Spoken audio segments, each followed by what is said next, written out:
One of the most pressing issues the planet is currently facing is the need for access to energy and the transition to sustainable, clean energy. As the UN explains, energy is central to nearly every major challenge and opportunity the world faces today. Be it for jobs security, climate change, food production, or increasing incomes, access to energy for all is essential.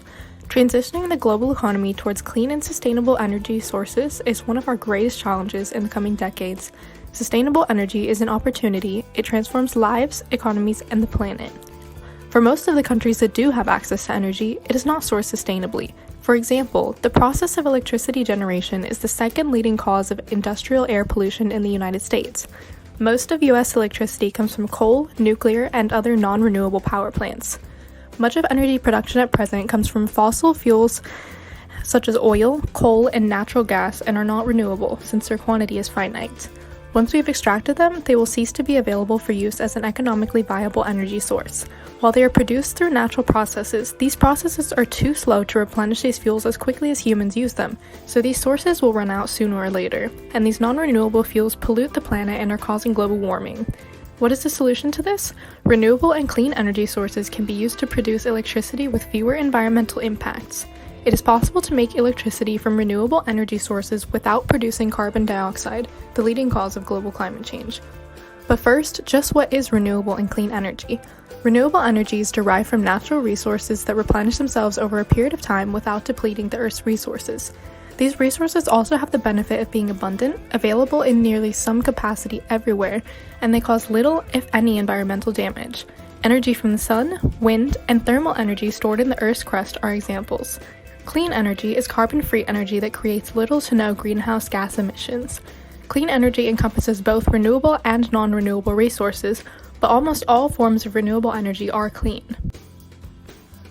Within SDG7, the UN has defined 5 targets and 6 indicators.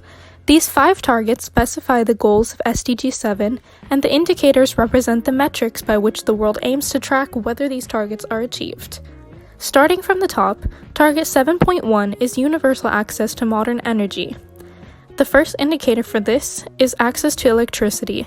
This is measured as the share of people with electricity access at the household level. It comprises electricity sold commercially, both on-grid and off-grid.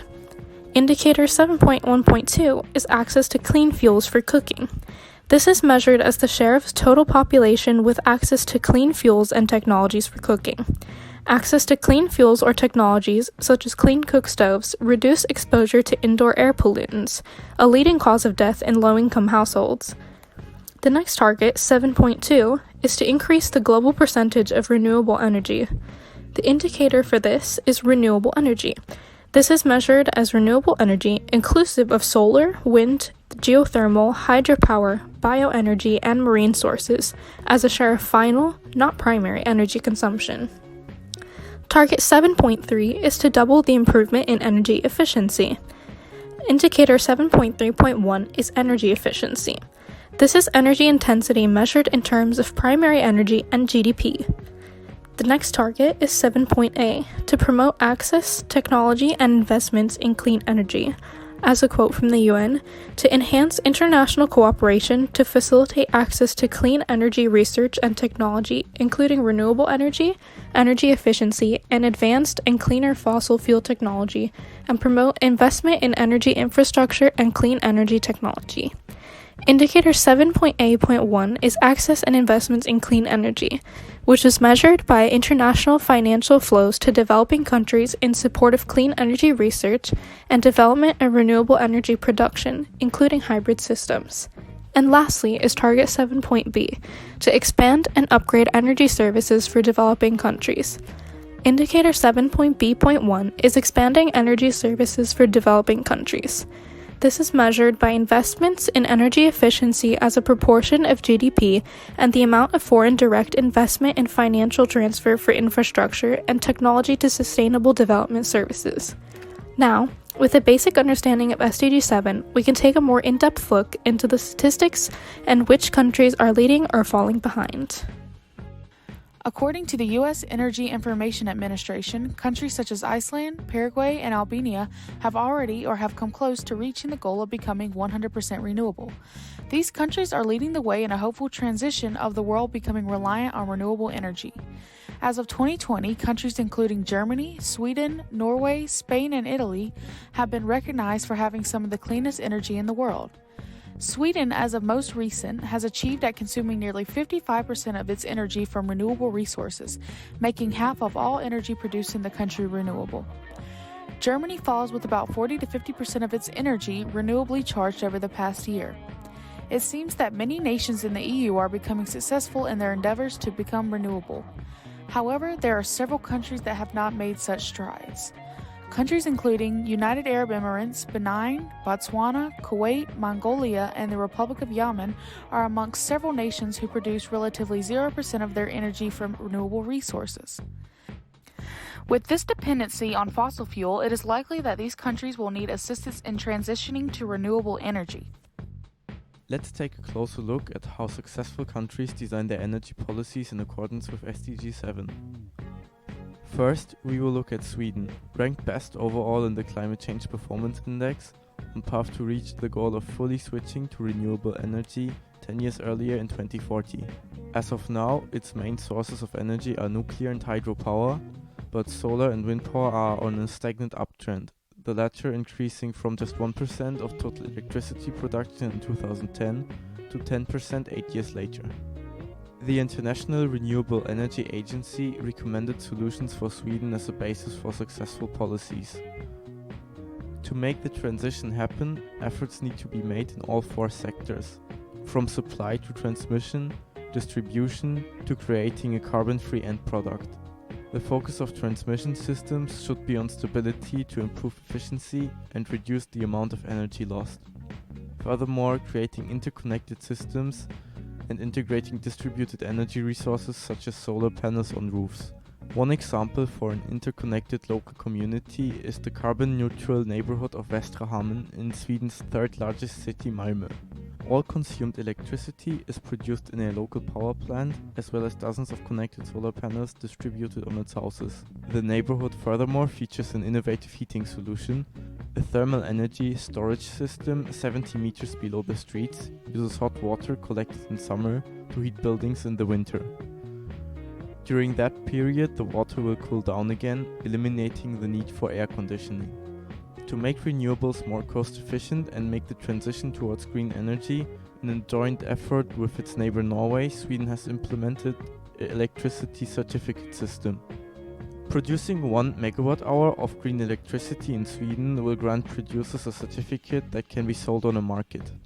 Consumers are obligated to purchase certificates proportional to the amount of energy they use, which creates demand.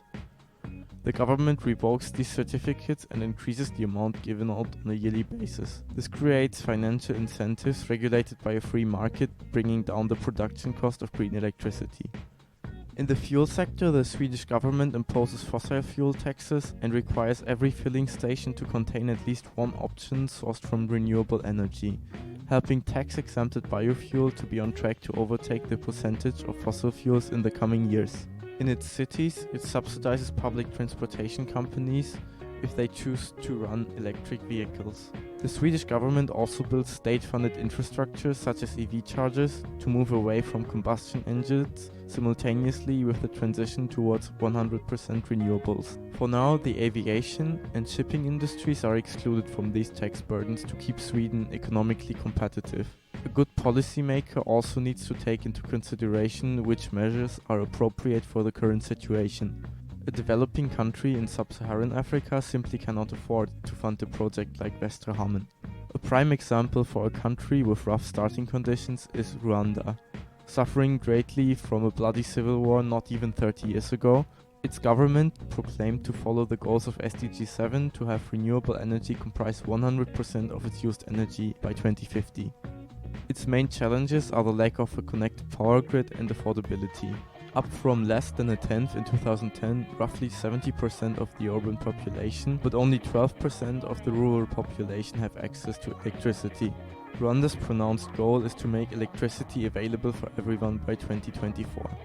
In the growth phase, the Rwandan government prioritizes least cost expansion of accessibility.